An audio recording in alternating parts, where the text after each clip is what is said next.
After I began dating Jack, the school's notorious bad boy, his former sweetheart made a dramatic return in front of everyone. She tore my skirt, and Jack immediately wrapped his jacket around me, his voice cold as ice. "She's my girlfriend. If you dare to mess with her, be prepared for the consequences." Yet later, when a car came speeding toward us, he pushed her out of the way first. When I opened my eyes again, I found myself back in the year when he was fervently pursuing me. The entire school knew that Jack the bully was smitten with me, Linda. The school bell for my sake. He quit smoking, gave up drinking, stopped fighting, and offered me anything he thought I would like. Despite being at the bottom academically, he chased after me and in his senior year got into a top university. He was arrogant and dismissive toward others, yet he proudly boasted to his friends, "Linda is just so beautiful." But it wasn't until after I died once that I realized all his kindness toward me was because of someone else, someone who looked just like me. "Jack scored again," someone shouted. "He's so hot, I might get a nosebleed." Jack had just made a three-pointer, igniting loud cheers from the crowd. Everyone stood up applauding. He waved off girls offering him towels, glanced into the audience, and then ran over. As he moved, the cheers intensified. Behind me, I heard a soft laugh. "Nah, your sweetheart is something else. Not only is he handsome, but those abs deserve a perfect score," a girl said confidently and proudly. "Of course," another voice replied. "I've liked him since we were kids." That voice was all too familiar. It was Nina, Jack's childhood sweetheart. In my previous life, I hadn't known who the voice belonged to. Now I desperately wanted to ask Jack, under the gaze of thousands, "Who are you running toward?" Lost in thought, a shadow suddenly loomed over me. I looked up to see Jack's smiling face. He handed me a bottle of juice, his grin radiant. "From the basketball team, I specifically told them to get the brand you like." Before I could react, the people around us erupted. "I can't handle this, I'm going to faint. This is too sweet. Jack looks even more handsome up close, those model-like features, I'm dying." Jack seemed pleased, thinking his recent gestures had moved me. However, I didn't reach out to take the juice. I glanced at him briefly, then looked away. The surrounding noise gradually died down, and Jack froze momentarily. He awkwardly asked, "If I win this game, can I treat you to lunch to celebrate?" "Sorry, I'm busy, I have to go." I grabbed my bag and headed down the stairs. Jack hurried after me, but then Nina called out, "Jack, it's me, I'm back from abroad." Surprised, Jack didn't respond and continued following me down the bleachers. "Linda, what's wrong today? Can you at least talk to me? Please don't ignore me." He could have blocked my way, but instead trailed behind like a shadow. Without even looking back, I could sense the panic on his face. "Before we continue with the story, I want to ask for a favor. It's been my childhood dream to reach 1,000 subscribers, and it would mean the world to me if you could help make that dream come true by subscribing to the channel. Thank you so much, and now back to the video. Is this amusing to you?" I said with a hint of sarcasm. Now that the original is back, what's the point of keeping me, the stand-in, just to make her jealous, to get back at her for leaving you? "Linda, did I do something to upset you? You can hit me, yell at me, vent however you want, I'm right here, you can hit me as much as you like." I was almost at the gym door when I heard Jack's plea and stopped. "Hit you, all I want." I looked at him and began to laugh. Jack seemed entranced by my gaze. He stared into my eyes and nodded. "Yes, hit me all you want." "All right." In the next moment, I slapped him hard. His pale face quickly turned red where I struck him. He was stunned, his head turned from the impact. He looked at me in disbelief, his eyes filled with hurt. "Does it hurt? But this pain is nothing compared to how I felt when I was hit by that car. It's nothing compared to the pain in my heart when I saw you instinctively choose her. You were the one who pursued me first. Why did everything change so suddenly? Your fleeting whims destroyed me, making me fall deeper and ultimately costing me my life." "Jack," Nina rushed out and saw what happened. "You witch, what gives you the right to hit him?" She charged at me, furious, ready to slap me. But before her hand could reach me, Jack grabbed her wrist. "No one has the right to touch her," he said. In that moment, he seemed like the arrogant and domineering boy he once was, coldly shaking off Nina's hand. He used so much force that Nina nearly fell. She stumbled a few steps, steadied herself, and shouted, "Jack, are you crazy? She just hit you." "I was standing up for you, and I wanted her to," he said seriously, touching the spot where I'd slapped him. I suddenly recalled that a few days ago, Jack had led a fight against some troublemakers from another school who had tried to harass me. He probably got a scrape in that very spot back then. Looks like I just added insult to injury. "Linda, I'm serious, I had no interest in her act." I scoffed and turned away. When I got home that day, I blocked all contact with Jack. Reflecting carefully, I realized there had been signs ever since Nina returned. Jack hadn't been as passionate or persistent in pursuing me. I thought it was just natural changes after we got together. Now it seems his heart was leaning toward Nina. It makes sense since coming back, Nina had been relentlessly messaging and pestering him. He seemed outwardly annoyed, but if he truly disliked her, why hadn't he deleted her? If he wasn't interested, why did he casually wish her happy birthday after gaming till midnight on her birthday? During the long holiday, I stayed at my aunt's place to avoid him. My roommate told me that during this time, rumors about us were rampant on campus. Everyone knew I had publicly rejected Jack and even slapped him. I was already aware of this. The top post on the campus forum was "Linda doesn't know her place, publicly assaults Jack." Comments flooded in questioning how I could treat him that way when he was so good to me. They said I should have been bullied by those thugs, but thankfully Jack went out late at night to fight for me. So what if she's pretty? She's ice cold. Poor Jack, such a nice guy, but he fell for someone like her. Suddenly, countless people were criticizing me, mostly girls who admired Jack. But soon all those posts mysteriously disappeared. When the holiday ended, I thought enough time had passed for him to reconcile with Nina. But to my surprise, when I returned to the dorm early in the morning, I saw Jack squatting by the bushes, drawing circles on the ground, cigarette butts scattered around him. Had he waited all night? The sound of my suitcase wheel startled him. He looked up sharply, his once clear eyes now bloodshot. He trembled slightly, his messy black hair shifting. Then, remembering I hated the smell of smoke, he hurriedly began sweeping away the cigarette butts with his hands. I ignored him and pulled my suitcase toward the stairs. He stumbled after me, looking more pathetic than I'd ever seen. "Linda," his voice was so hoarse it startled me. Jack tried to grab my arm, but seeing his dirty hands, quickly hid them behind his back. "Why did you block me everywhere?" His eyes were red, but he couldn't meet mine. "Do I need to inform you when I block you?" "No," he shook his head quickly, whispering. "I remember you liked a dress once, my friend told me it's back in stock, I bought it for you. They also released new designs, and I got those too." "Jack, I don't want your things," I said calmly. "Let's make this clear now, I don't like you, you're just fascinated by me, stop doing these things, people will misunderstand." "No, Linda, I really like you, I truly do." But no matter what he said, I wouldn't believe him. What could be more telling than your instinctive reaction in a life and death situation? Everything he said afterward faded into the background. Feeling dizzy, I returned to the dorm. My roommates comforted me as soon as they saw me. Regardless of the rumors outside, they always stood by me and trusted me.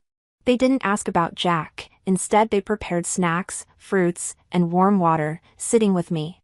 "Just let us know if you need anything, we're always here. If anyone dares to bully Linda, I'll punch them. Yeah, Linda, if you're feeling down, just call us anytime, we're here." Their words nearly brought me to tears. They always provided endless understanding and support, no matter how tough things were outside. Returning here felt like coming home. There was another reason I returned early this time.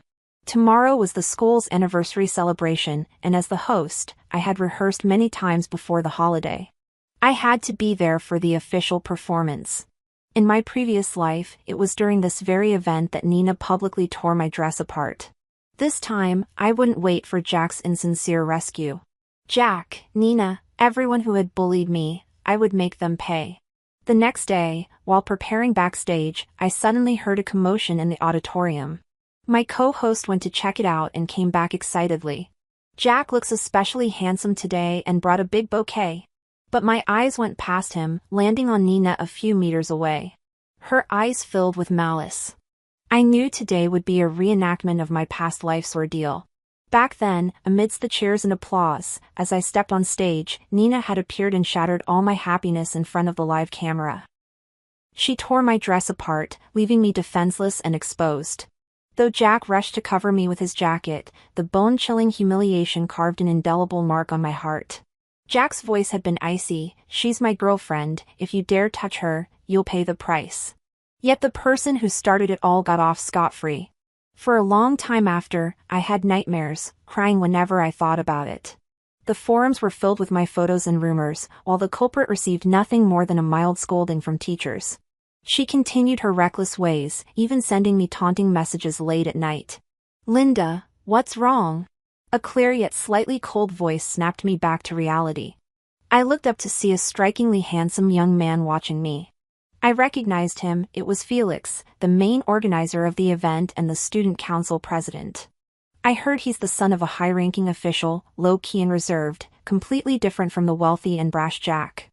"I'm fine, thanks for asking," I said, collecting myself and offering a faint smile. Felix stared at me for a few more seconds, then nodded slightly and walked off to continue his work. As soon as he left, a girl from our department rushed over. "Wasn't that Felix? He actually asked about you." I've never seen him initiate a conversation before. Seeing her eyes light up and her voice growing louder, I quickly covered her mouth. "Keep it down, he's so outstanding, don't overthink it." She kept raising her eyebrows at me, her curiosity piqued. "I don't believe you, you guys are all about looks. Maybe Felix has taken a liking to you. Wait and see, I'll help you test the waters." No sooner had she finished talking, than she suddenly shouted, "What, Linda wants to eat ice cream?" Her voice wasn't overly loud in the noisy backstage, but it was noticeable. I didn't have time to cover her mouth and shook my head frantically. Luckily, everyone around was busy and just glanced up with a smile. Felix also looked over at me briefly. "Just watch, if a guy likes you, even the smallest thing you do will matter to him," another girl said, patting my arm earnestly. I shrugged. "Well, you're going to be disappointed, he's so busy, and girls like him a lot, it's not like he'd notice a junior like me." But then, 15 minutes later, Felix, who had gone out at some point, came back with another guy carrying a box of ice cream for the backstage. Sweat glistened faintly on his handsome brow. I remembered it took at least 20 minutes to walk one way from the venue to the nearest supermarket. "Come on, everyone, Felix is treating us to ice cream, take your pick." Everyone screamed and cheered, running over.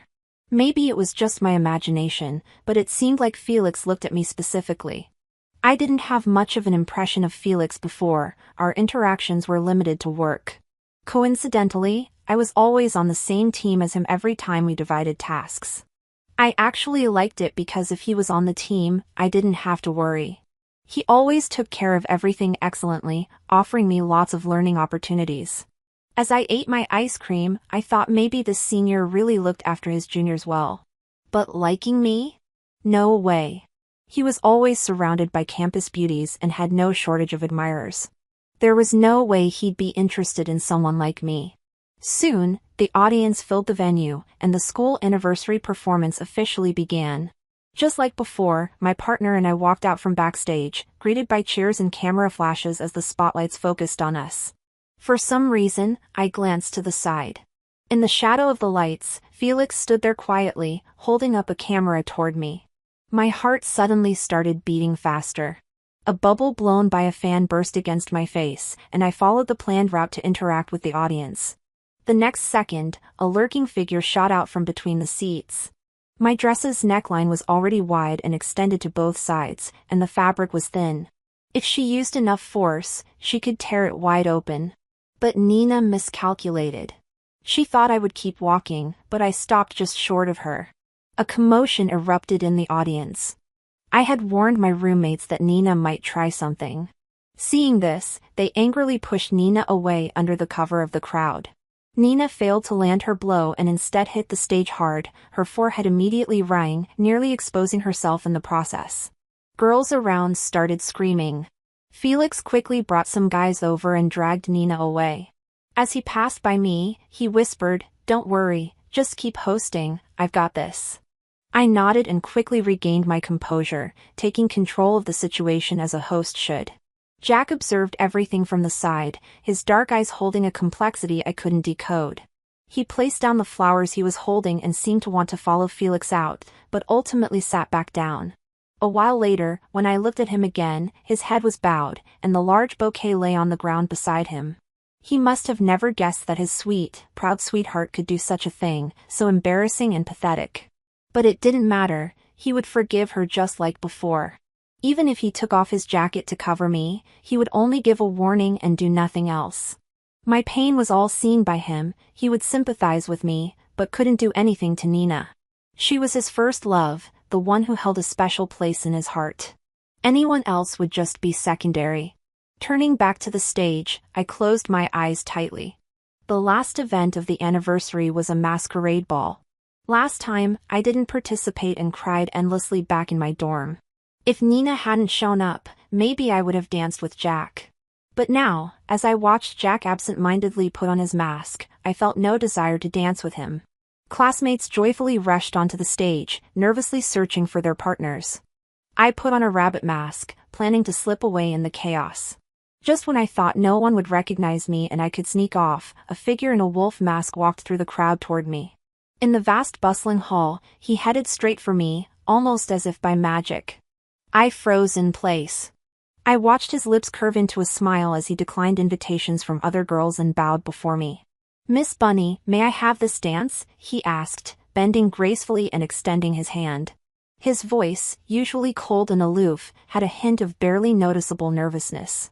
There were so many people around, but my vision blurred except for him.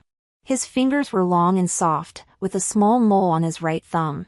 As we danced, I could smell the faint scent of his cologne. His slightly upturned lips and deep clear eyes, usually distant, now looked at me warmly, almost flirtatiously. Most importantly, no one had ever made me feel this way before, as if he only belonged to me. In the vast sea of humanity, to him, I was the most special, and he was solely mine. Wolves are known to be faithful animals, choosing one mate for life. When one dies, the other leaves the pack and lives alone until death. A surreal image flashed in my mind. In my past life, after I died in a car accident, a young man went racing on that same mountain road and drove off a cliff. He had a mole on his right thumb. Despite the little hiccup at the start, the school anniversary event was a great success overall. The teacher was deeply moved, saying she witnessed the spirit and energy of youth, which reminded her of her own younger days. She particularly praised my hosting skills, noting my calmness under pressure and excellent control of the situation. Felix suggested we all go out to eat, everyone was invited. It was like a celebratory feast. After that dance, our relationship had clearly become closer. At this moment, he almost only looked at me when speaking, waiting for my response. I smiled. "Sure, Felix, that would be great." Surprisingly, Jack also wanted to join in. This kind of setting, he seemed a bit hostile toward Felix, but Felix didn't mind. When we got out of the venue, Jack was waiting nearby, driving his extravagant sports car. The window rolled down, revealing his face with sunglasses, causing several girls to scream. He looked toward me as if wanting to speak, but held his tongue. I ignored him. We were at a standstill until a Bugatti pulled up. I instantly spotted the driver. "Felix, give me a ride," I shouted, running over on purpose. As soon as Felix parked, I opened the back door, ready to get in. "Wait," he tapped the steering wheel. "Sit in the front," holding back laughter. I agreed and obediently sat next to him. There was a bottle of water on the seat. Felix was always so thoughtful. Meanwhile, a few fellow student council members ran over to fill the back seat. Through the rearview mirror, they exchanged knowing smiles but didn't make a fuss like others might. They even thoughtfully rolled up the windows a bit. With soft jazz music playing, we quickly reached the restaurant. Jack, always keen on speeding, had arrived earlier, smoking in his car. He must have seen us in his mirror because he put out his cigarette. This shawl is for you, the wind is strong tonight, don't catch a cold. Felix handed me a gift box, the latest Hermes. I hesitated to take it when a senior laughed. He picked it out with much effort. You should accept it, thanks. Before I finished speaking, Felix's window was rudely knocked on. Jack stood outside with a scowl. Changed cars?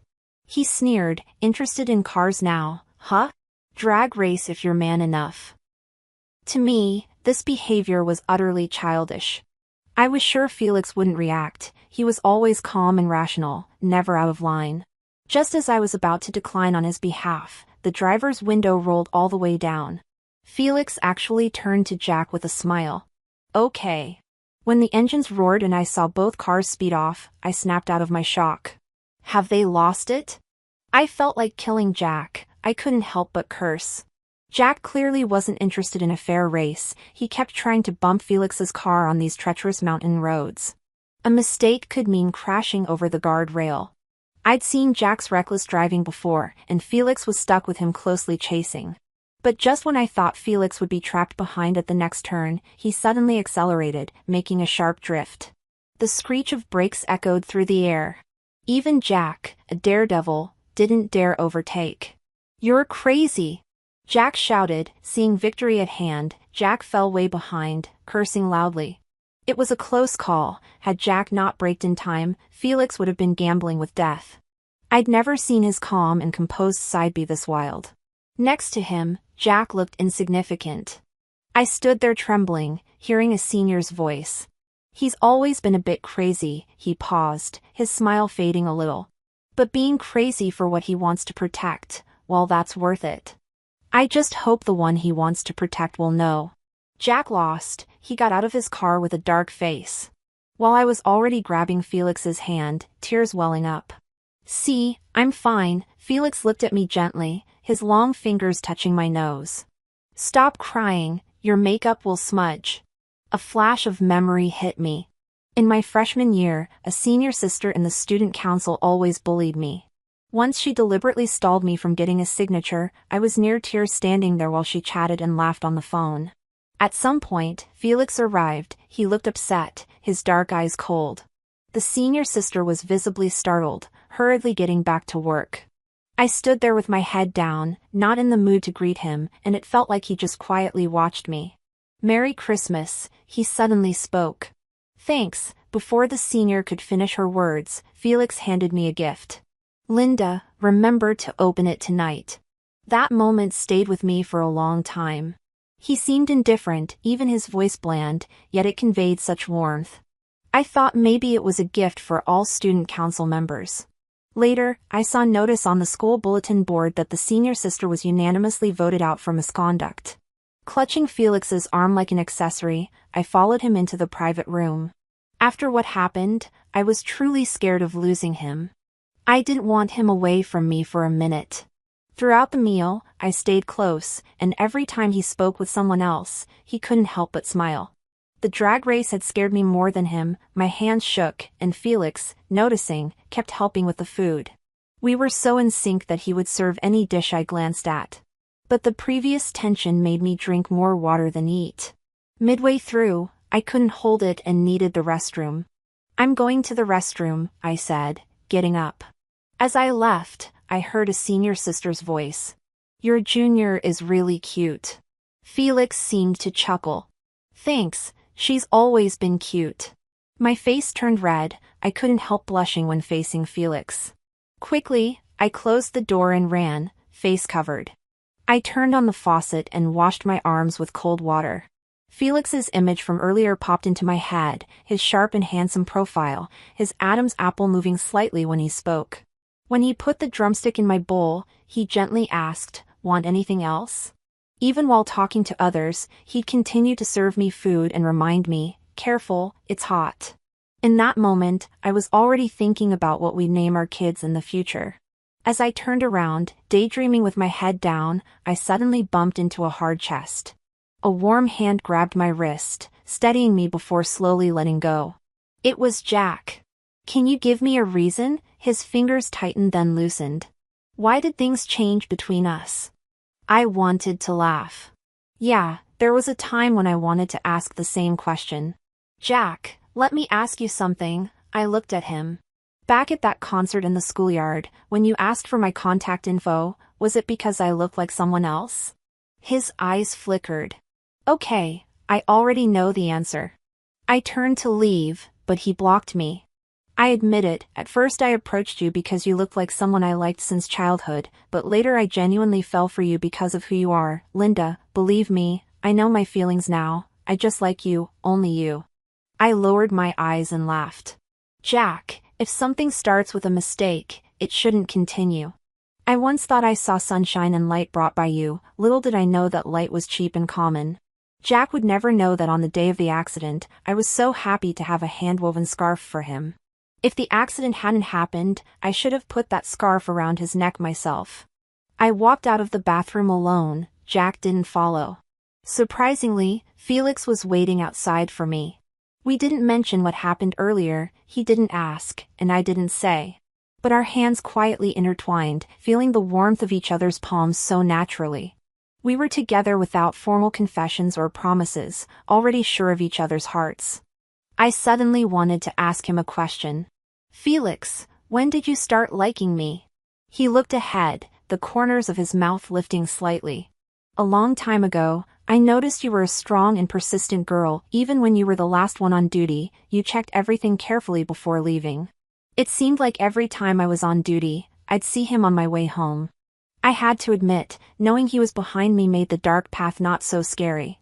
Too bad I never noticed before, and always thought it was just a coincidence. I paused and then slowly asked, but what if I always had only Jack by my side? Then I'd always be behind you, waiting for you to notice my love, waiting for you to be sure of your feelings. He would never pressure me, he'd take 99 steps, waiting for me to turn around so he could tell me without hesitation. In the second half of the party, we played many games, and Felix and I teamed up perfectly. Don't talk like that in front of Linda, Felix laughed and scolded, protecting your girlfriend already, huh? Everyone started teasing. It's getting late, I'll take Linda back first, you guys can keep playing, just put it all on my tab. Felix had a card here, loaded with enough money to cover my living expenses for a year. Everyone cheered, their fatigue dissipating, calling for more drinks. He grinned, tossed them the card, and amidst explosive cheers, pulled me out the door. In the underground parking lot, Felix couldn't help but press me against the wall.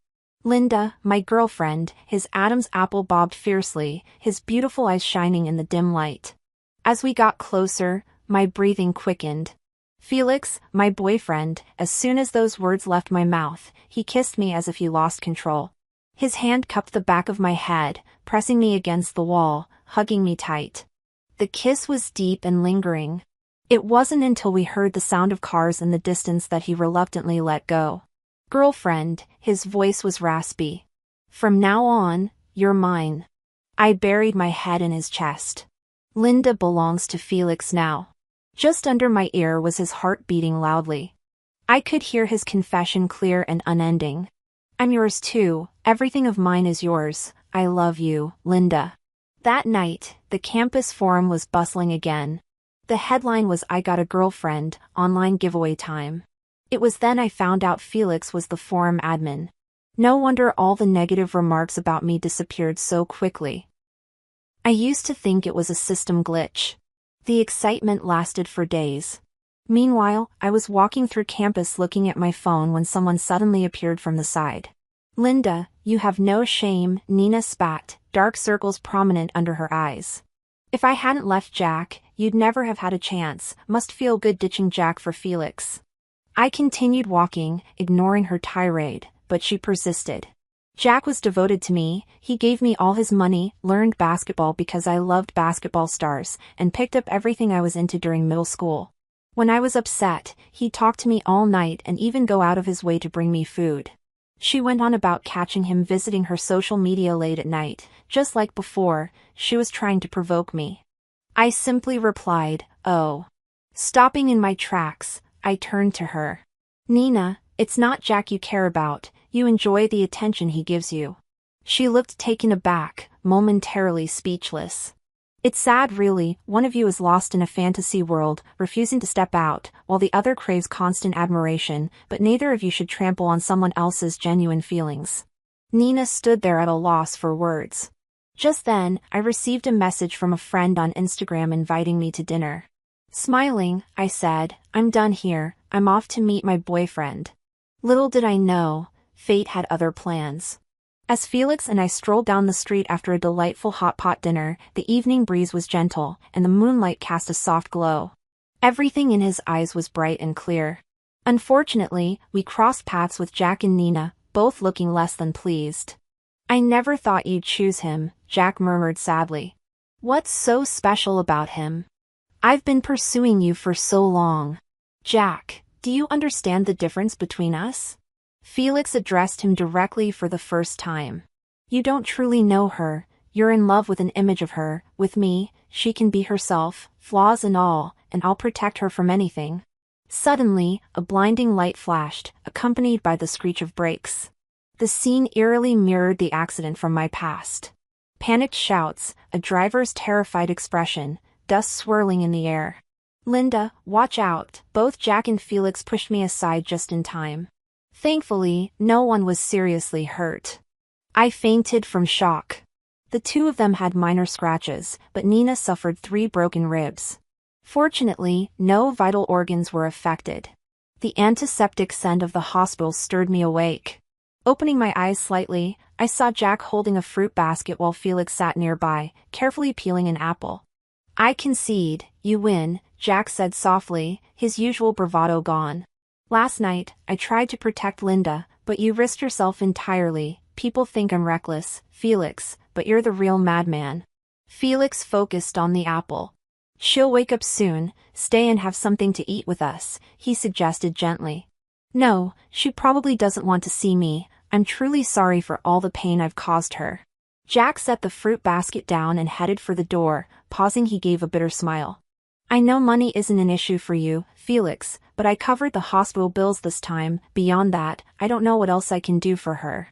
Though I wasn't injured, they insisted I stay in the hospital for a week. Felix remained by my side throughout, and many classmates visited to check on me. The day before my discharge, there was a fireworks display by the river which I sadly missed. Feeling disappointed, I vented my frustration. Felix, ever patient, gently ruffled my hair. "Don't worry, Linda, you'll experience everything you want." On the evening of my release, he announced he was taking me somewhere special. He had switched to a different car, more spacious, filled with flowers and stuffed animals, treating me like someone cherished. He drove me to the riverbank where his friends and my roommates were gathered around a bonfire, preparing a barbecue. They waved enthusiastically as we arrived. As I walked toward them, feeling called out, "Linda," turning around, I was greeted by a breathtaking sight. Massive fireworks bursting overhead like countless lanterns, transforming into cascades of colorful blossoms that illuminated the night sky. Across the river, onlookers gasped in awe. I covered my mouth, overwhelmed. "Linda, these fireworks are all for you," Felix said, approaching me under the glowing sky. He embraced me tightly. "And I'm yours, only yours." Back in our freshman year on Christmas Eve, Felix had given me a gift, a ring engraved with an L. Instead of wearing it, I had placed it on display, admiring it as a token from the esteemed student body president. It wasn't until we became a couple that I revisited it. By then, that apple, well, it was indescribable. "Could you have hidden it any less obviously?" Felix teased, covering his face. "I was just shy. How did my respectable boyfriend turn into such a clingy guy?" I retorted playfully. "We started dating in our sophomore year and tied the knot upon graduation. When I became pregnant, I would playfully punch Felix's shoulder as he helped me with my thesis. Felix cheerfully endured my antics. Eventually, under his attentive care, our son was born. We named him Tim. With our genes, he's bound to be exceptional," Felix mused. I pondered and agreed that's probably true. As Tim grew, it became clear he was just like his father, reserved and introspective. He harbored secret crushes but never found the courage to approach the girls he liked. He'd even hide behind us when he saw them, cheeks flushed, avoiding eye contact. I glanced at Felix, speechless. He's exactly like you, Felix smirked. I'm a bit better, at least I orchestrated being on the same projects as you. You schemer, I exclaimed, laughing. So it wasn't a coincidence, you planned it all along. In a previous life, I had perished in a car accident, and Felix had recklessly raced afterward in despair. The mole on his right thumb symbolized someone he loved deeply. Coincidentally, I had a mole in my left thumb, signifying I was deeply loved by someone. That person emerged from the darkest winters, living for love. While flowers may bloom for a season, love endures for a lifetime. May everyone find their perfect match.